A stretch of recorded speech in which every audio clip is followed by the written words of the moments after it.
मध्य प्रदेश विधानसभा में आज निजी स्कूलों की मनमानी का मुद्दा उठा और बीजेपी विधायक बहादुर सिंह चौहान ने महिदपुर विधानसभा क्षेत्र के 2 स्कूलों का जिक्र किया, जिन्होंने फीस जमा नहीं करने पर छात्रों को परीक्षा से वंचित कर दिया। और इसके अलावा विपक्ष ने भी निजी स्कूलों की मनमानी का मुद्दा उठाया। इस पर जवाब देते हुए मंत्री इंदर सिंह परमार ने कहा कि मामले में कार्रवाई की जाएगी, मामला गंभीर है। आज ही कलेक्टर और डीओ को निर्देश जारी करेंगे। कोई भी स्कूल ट्यूशन फीस के अलावा अतिरिक्त कोई शुल्क नहीं लेगा और न ही बच्चों को परीक्षा देने से रोकेगा। अगर ऐसा कोई करता है तो उसके खिलाफ सख्त कार्रवाई की जाएगी।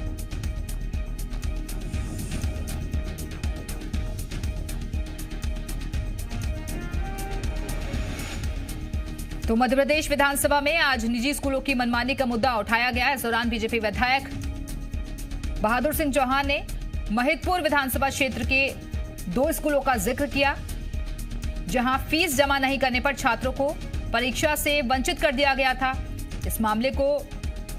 सत्ता पक्ष ने भी गंभीर माना और जवाब देते हुए मंत्री इंदर सिंह परमार ने कहा कि मामले में कार्रवाई की जाएगी। इसके अलावा विपक्ष ने भी निजी स्कूलों की मनमानी का मुद्दा उठाया, जिस पर यह कहा गया कि जल्द ही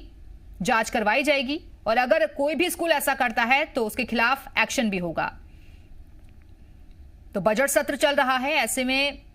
अलग अलग मुद्दे सदन की कार्यवाही के दौरान उठाए जा रहे हैं। किसानों से जुड़ा हुआ मुद्दा उठा, इसके अलावा शिक्षा से जुड़ा हुआ मुद्दा सदन में गूंजा। और चलिए इस वक्त सीधे रुख करेंगे भोपाल का, जहां से हमारे साथ हमारे सहयोगी राहुल मिश्रा इस वक्त जुड़ गए हैं। राहुल, किसानों के मुद्दे का जिक्र बार बार हो रहा है, युवाओं का जिक्र हो रहा है, लेकिन आज मुद्दा रहा शिक्षा से जुड़ा हुआ, जहां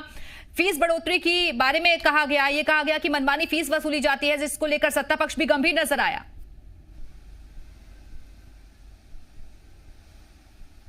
देखिए, सत्ता पक्ष के विधायकों के द्वारा ही ये सवाल उठाया गया था और सत्ता पक्ष के विधायकों के द्वारा जब सवाल उठाया गया तो उसमें विपक्ष भी, फिर उसके बाद विपक्ष भी, तो तकरीबन यदि कहा जाए तो सत्ता पक्ष और विपक्ष के दोनों विधायक इस बात को लेकर के सरकार को जवाब चाहते थे। और इसमें क्योंकि कोरोना काल में जो ट्यूशन फीस है, कहा गया था कि ट्यूशन फीस ही केवल यहाँ पर स्कूल ले सकते हैं और ट्यूशन फीस के अलावा उनके जो भी चार्जेज हैं उन चार्जेस को नहीं लिया जा सकता है। लेकिन स्कूल कई मनमानी यहाँ पर किए थे और मनमानी कर रहे थे, इन्हीं को लेकर के यहाँ पर सवाल उठाया गया और सवाल में सीधे तौर पे सरकार से जवाब किया गया। सरकार को घेरने की कोशिश यहाँ पर की गई कि आखिर में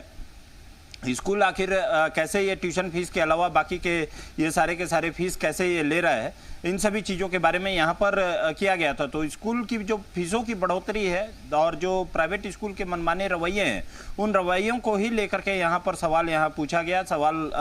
सरकार की तरफ से जवाब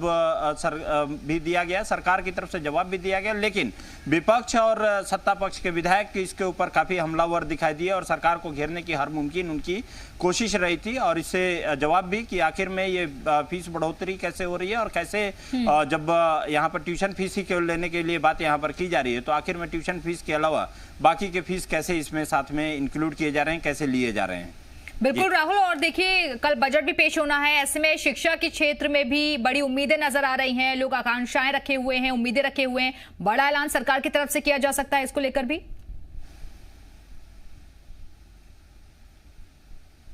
जाहिर सी बात है, सीधे तौर पे यदि कहा जाए शिक्षा के क्षेत्र में एक ऐलान किया जा सकता है, देखना ही होगा, क्योंकि जो सरकारी स्कूल की जो सुविधाएं हैं उनको जिस तरीके से बढ़ाना है, स्कूलों की कैपेसिटी बढ़ानी है, उसके अलावा नए स्कूल खोलने हैं, इन सभी का जो प्रावधान यहाँ पर सीधे तौर पे कहा जाए शिक्षा के क्षेत्र में देखना ही होगा। क्योंकि बजट कल पेश किया जाएगा तो बजट में सरकार आखिर में शिक्षा के क्षेत्र में क्या लेकर के आती है, किस तरीके से जो स्कूल्स खास तौर पे यदि कहा जाए सरकारी, क्योंकि सरकारी स्कूल के भी बात यहाँ पर उठी थी उसी सदन में, उसी जब चर्चा जब प्राइवेट स्कूल के मनमाने रवैये के बारे में बात हो रही थी तो सरकारी स्कूल की भी चर्चा वहाँ पर हुई थी कि सरकारी स्कूल का जो इंफ्रास्ट्रक्चर है या जो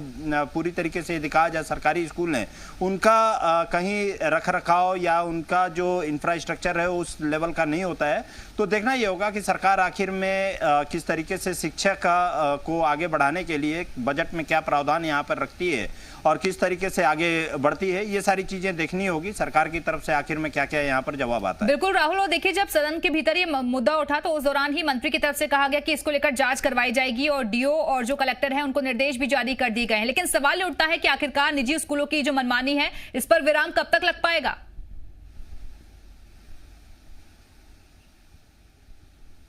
देखिए, निजी स्कूल खास तौर पे यदि कहा जाए निजी स्कूल की मनमानी होती है, यदि ट्यूशन फीस की यदि बात की जाती है, ट्यूशन फीस के अलावा तमाम ऐसे चार्जेज जो लगाते हैं जिससे कि सीधे तौर पे उनका लेखा जोखा कोई नहीं रहता है, और जब वो चार्जेज लगाते हैं तो ट्यूशन फीस के साथ साथ उनकी फीस जो है काफ़ी ज़्यादा बढ़ जाती है। और यहाँ पर क्योंकि कोरोना काल में सरकार की तरफ से कहा गया था, चाहे वो केंद्र सरकार हो चाहे राज्य सरकारें हैं, उन राज्य सरकारों की तरफ से सभी से कहा गया था कि लोगों के ऊपर कम आर्थिक दबाव जिस तरीके से पड़े उसकी पूरी कोशिश यहाँ पर करना है। लेकिन मनमानी रवैया क्योंकि यहाँ पे रहा है, प्राइवेट स्कूल की तरफ से प्राइवेट रहा है और वो ट्यूशन फीस के अलावा भी कई चार्जेज यहाँ पे लगाते रहे हैं, तो ये सभी चीज़ें कहीं सीधे तौर पे आम जनता के ऊपर भारी पड़ता रहा है। और यही कारण है कि यहाँ पर जब सीधे तौर पे परमार जो आपके शिक्षा मंत्री हैं, बिल्कुल इसीलिए कहा गया कि अगर फीस के अलावा कोई अतिरिक्त जो शुल्क है वो वसूला जाता है तो उसको लेकर एक्शन लिया जाएगा स्कूल पर। बहुत बहुत शुक्रिया आपका हमारे साथ जुड़ने के लिए, जानकारी देने के लिए।